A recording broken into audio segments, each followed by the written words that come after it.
कैसे आप सभी लोग। आई होप सब एकदम बढ़िया होंगे और मस्त तरीके से अपनी पढ़ाई कर रहे होंगे।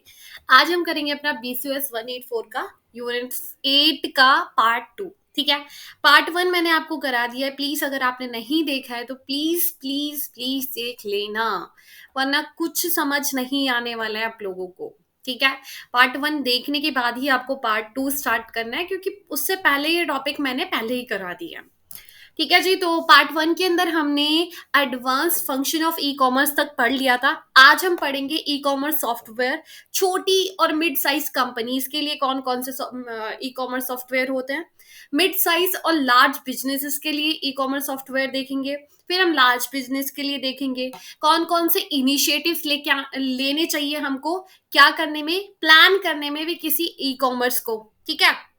उसके बाद स्ट्रैटेजीज देखेंगे, कौन कौन सी स्ट्रैटेजीज हमको अपनानी चाहिए किसी ई कॉमर्स वेबसाइट को डेवलप करते वक्त। मतलब कैसे हम अपनी ई कॉमर्स वेबसाइट को डेवलप कर सकते हैं। अब तुमने अपनी वेबसाइट डेवलप कर लिया है तो उसको मैनेज कैसे करना है, उसको इम्प्लीमेंट कैसे करना है। ठीक है। बहुत ही इजी टॉपिक है।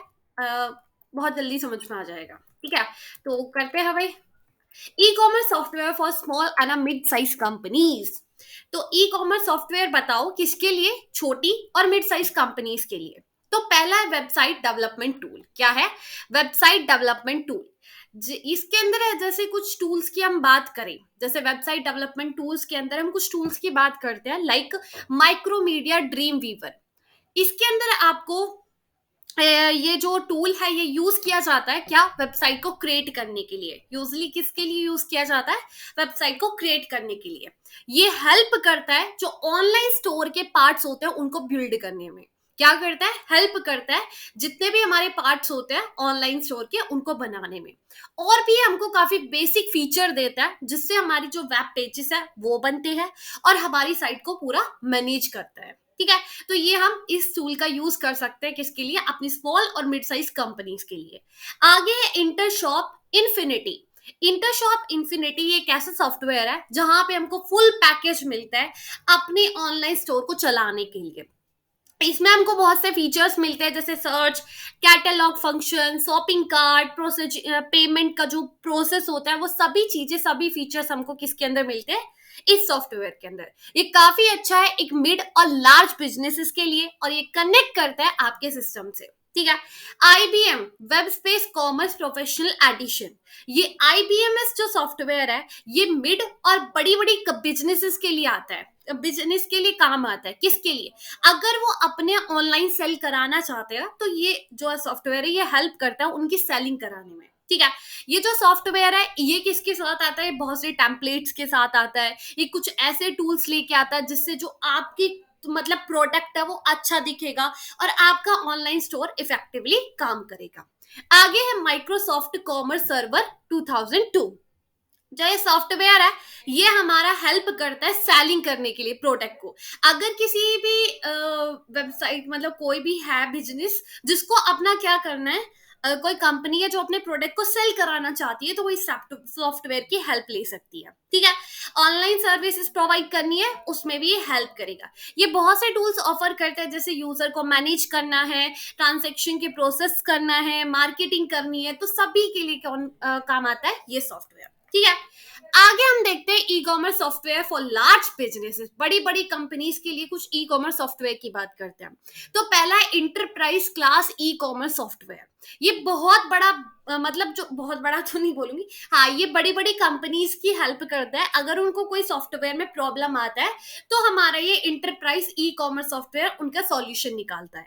इसके लिए बहुत सारे कंप्यूटर्स की हमको जरूरत है। ठीक है। और बहुत सारी ट्रांजेक्शन को ये संभाल लेता है। एग्जाम्पल हम लेते हैं IBM web space commerce business edition और ओरेकल। ठीक है। तो ये हमारे कुछ ऐसे सॉफ्टवेयर है। आगे हम बात करते हैं कस्टमर रिलेशनशिप मैनेजमेंट, जिसको हम CRM सॉफ्टवेयर बोलते हैं। जो ये CRM सॉफ्टवेयर है ये हेल्प करता है ट्रैक करने में किसको, कस्टमर्स को। मतलब कस्टमर्स के ऊपर निगरानी रखता है। ये कलेक्ट करता है डाटा स्लेव से, जितनी भी सेल हो रही है उन सभी का डाटा कलेक्ट करता है। कस्टमर को कैसी सर्विस मिल रही है, कस्टमर को सर्विसेज देनी है, मार्केटिंग पूरा संभाल के कौन रखता है? CRM software. ये हेल्प करता है बिजनेस को समझाने में कि कैसे वो अपने कस्टमर को अच्छी सर्विसेज सर्व कर सकते हैं, प्रोवाइड कर सकते हैं। ठीक है। आगे supply chain management software, SCM हम इसको बोलते हैं। ये सॉफ्टवेयर हेल्प करता है प्रोडक्ट के फ्लो को मैनेज करने में। ठीक है, ये प्लान करता है, ऑर्गेनाइज करना है कि कैसे हमको अपने प्रोडक्ट बनाना है और उस प्रोडक्ट को डिलीवर कराना है। ये काफी यूजफुल है किसके लिए, कोऑर्डिनेटिंग करने के लिए, जितने भी आपकी कंपनी के अंदर जो पार्टनर है उन सभी के बीच में। आगे आगे हम बात करते हैं कंटेंट, आगे नहीं, ओके, कंटेंट मैनेजमेंट सॉफ्टवेयर।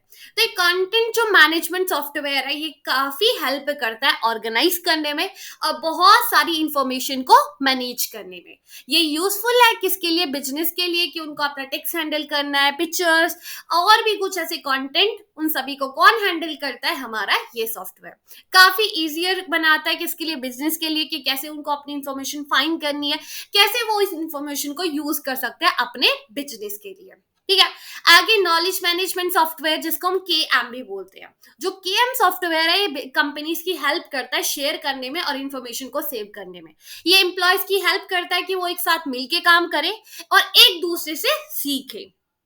और ये हैंडल करता है बहुत सारे डॉक्यूमेंट्स को, जैसे email, web page, scan, files, इन सभी को कौन मैनेज करता है, हमारा केएम सॉफ्टवेयर। तो ये थे हमारे कौन से बड़ी बड़ी कंपनीज के लिए कुछ सॉफ्टवेयर हमने देखे। अब हम आगे देखते हैं प्लानिंग ई कॉमर्स इनिशिएटिव्स। मतलब कि अगर हम कोई ई कॉमर्स सॉफ्टवेयर को बनाना चाहते हैं, ई कॉमर्स चलाना चाहते हैं, खुद का ऑनलाइन कोई बिजनेस वगैरह बनाना चाहते हैं, वेबसाइट करना चाहते हैं, कोई भी आप ऑनलाइन स्टोर खोल रहे हो, ठीक है, तो उसके लिए आपको कौन कौन से इनिशिएटिव्स लेने चाहिए। पहले तो आपको फाइंड करनी है अपॉर्चुनिटीज, मतलब कि जो आपका ई कॉमर्स है वो आपको कैसे बेनिफिट दे सकता है, मतलब जो आपका बिजनेस है उससे आपको क्या क्या बेनिफिट मिल सकता है। ठीक है, आपके कस्टमर्स कौन होंगे, कितना पैसा लगेगा आपका इस बिजनेस के अंदर, ये सभी आपको देखना है। फिर उसके बाद आपको फिगर आउट करना है कि आपको किस किस चीजों की जरूरत है। आपने सोच लिया कि मुझे ये काम करना है, मुझे ये बिजनेस करना है, उसके बाद आपको टूल्स को समझना है, सर्विसेज को समझना है जो आपके ई कॉमर्स के लिए जरूरी है। ठीक है, जैसे कम्युनिकेशन सिस्टम, सिक्योरिटी, बाइंग और सेलिंग का प्रोसेस, ये सभी चीजें आपकी वेबसाइट पे जरूरी है, तो इन सभी टूल्स को आपको समझना पड़ेगा। ठीक है, फिर उसके बाद थिंक लॉन्ग टर्म। ऐसे नहीं कि वेबसाइट मन कर रहा है तो खोलेंगे, नहीं, आपको ये सोचना है कि कितने टाइम तक जो आपका सॉफ्टवेयर है वो सस्टेन कर पाएगा, कितने सॉरी कितने टाइम तक जो आपका बिजनेस है वो रह पाएगा और कितने टाइम तक आपको उसका एडवांटेज मिलेगा। ठीक है, कितने टाइम तक आप टिक पाओगे, ये देखना है आपको। ठीक है, 2-3 दिन का काम नहीं लेने का है कि 2 दिन चलाएंगे फिर उसके बाद खत्म, नहीं। पिक द बेस्ट आइडिया, आपको सबसे बेस्ट आइडिया लेना है।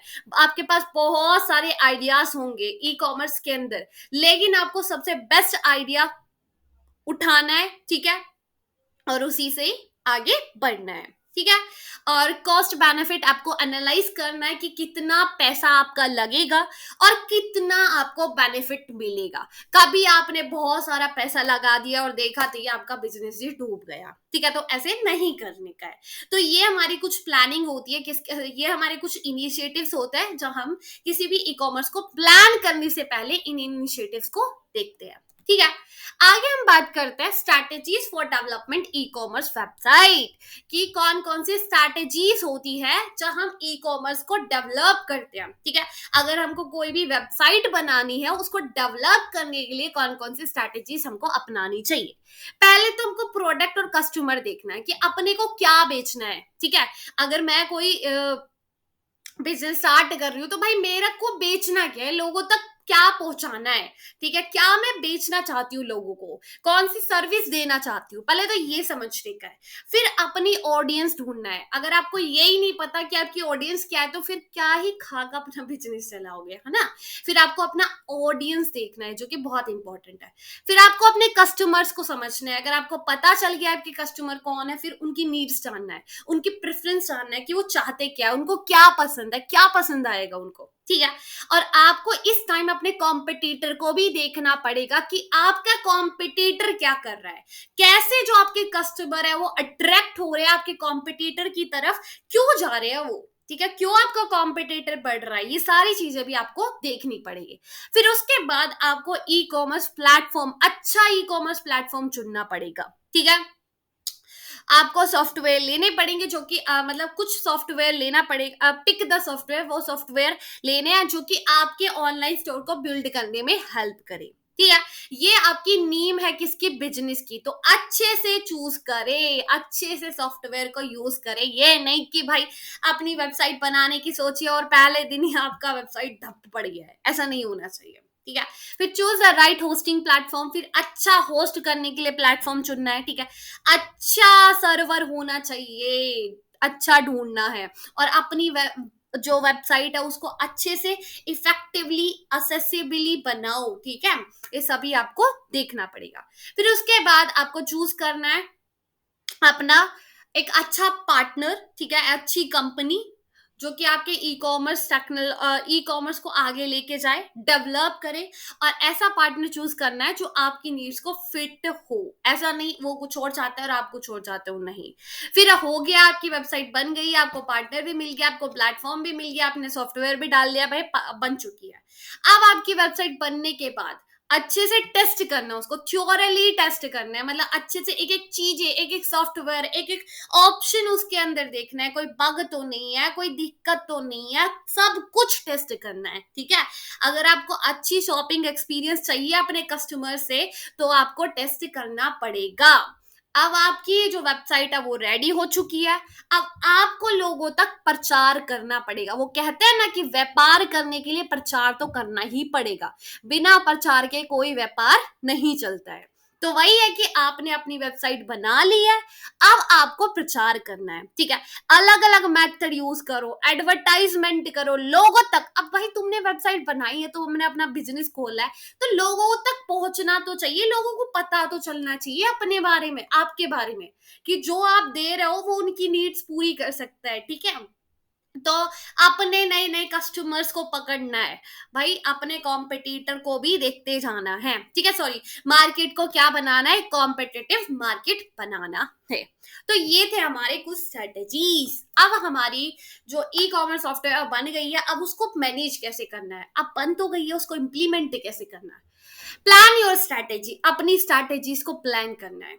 डिसाइड आप क्या अचीव करना चाहते हो, अपने बिजनेस से आपको अचीव क्या करना है, कितना आप अपने बिजनेस पे स्पेंड कर सकते हो, किस रिसोर्स की आपको जरूरत है, ये सभी चीजें आपके ऊपर पास होनी चाहिए लिखत में।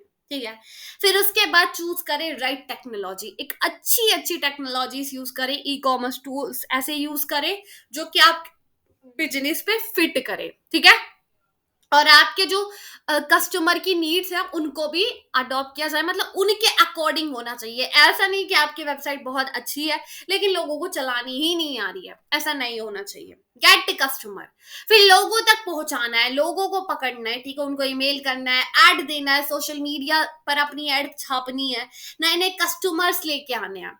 अब जो कस्टमर पहले से आ रहे हैं, नए कस्टमर के कारण तुम अपने पहले कस्टमर को मत छोड़ देना, उनके टच में रहना। ठीक है, उनके टच में रहना, उनकी हेल्प करना, जो उनको जरूरत है वो उन तक ऑफर करना। Get keep customer coming back, और जो नए कस्टमर आ रहे हैं ना उनसे भी थोड़ा सा टच में रहना, उनको खुश रखना, उनकी अच्छी सर्विसेज उनको प्रोवाइड करना, पर्सनलाइज सर्विस ऑफर करना उनको। ठीक है, जो कि वो आपकी वेबसाइट से खुश रहे और आगे भी वो कोई ऑर्डर करे तो आपकी ही वेबसाइट पे आके करे। ठीक है, ट्रैक योर प्रोग्रेस, अब आपको देखना है आपका बिजनेस कैसे चल रहा है, कितना सेल हो रहा है, कितने नए कस्टमर्स आ रहे हैं, और जब कस्टमर आ रहे हैं तो आपको उन कस्टमर को लेकर आने में कितना पैसा लग रहा है। ठीक है, अगर आप कोई ऐड दे रहे हो और ऐड देने के कारण, ऐड देने के बाद, उन एड्स को देखने के बाद आपके इतने कस्टमर आए हैं आपकी वेबसाइट पे, तो भाई उस एड्स पे कितना पैसा लगा है ये भी देखना है। ये नहीं कि 4-5 कस्टमर आए और एड में लगा दिए 50-60 लाख, ऐसे नहीं चलेगा। ठीक है, लर्न फ्रॉम योर डाटा, अपने डाटा से सीखना है, क्या कर रहे हो आप, क्या नहीं कर पा रहे हो आप। ठीक है, ये सब आपको देखना पड़ेगा, और फिर जो आप नहीं कर पा रहे हो उसी के हिसाब से आपको चेंज करना पड़ेगा और इम्प्रूव करना पड़ेगा अपने आप को। ठीक है, तो ये था आपका ई कॉमर्स इम्प्लीमेंटेशन। आया समझ में, कोई दिक्कत, कोई परेशानी तो मेरे को बता देना कमेंट सेशन में। बहुत ही इजी यूनिट था। तो मिलते हैं नेक्स्ट लेक्चर के अंदर। सो बाय, टेक केयर, अपना ध्यान रखे, ख्याल रखे, ऐसे ही पढ़ते रहे, आगे बढ़ते रहे। बाय। अगर आपको क्लास की पीडीएफ चाहिए तो वो आपको टेलीग्राम पर मिल जाएगी, और टेलीग्राम का लिंक आपको डिस्क्रिप्शन बॉक्स में मिल जाएगा। तो बार बार आप मेरे को कमेंट करके ये मत बोला करो कि आप पीडीएफ नहीं देते हो, पीडीएफ प्रोवाइड कर दो, लिंक नहीं, टेलीग्राम का लिंक नहीं चल रहा है। तो आप चैनल पे मेरे पे जाओगे ना, होम पे जाओ, वहां पे आपको मिल जाएगा, लिंक मिल जाएगा, और अभी जो नई नई रिसेंट वीडियो उसमें लिंक मिल जाएगा टेलीग्राम का, ठीक है। तो टेलीग्राम पर आपको हर एक जितना भी मैंने अभी तक वीडियो डाला है ना यूट्यूब पे, सबका पीडीएफ आपको टेलीग्राम पे मिल जाएगा, ठीक है। ऐसा नहीं है कि मैं आपको नोट्स प्रोवाइड नहीं करती हूँ। सो बाय, टेक केयर।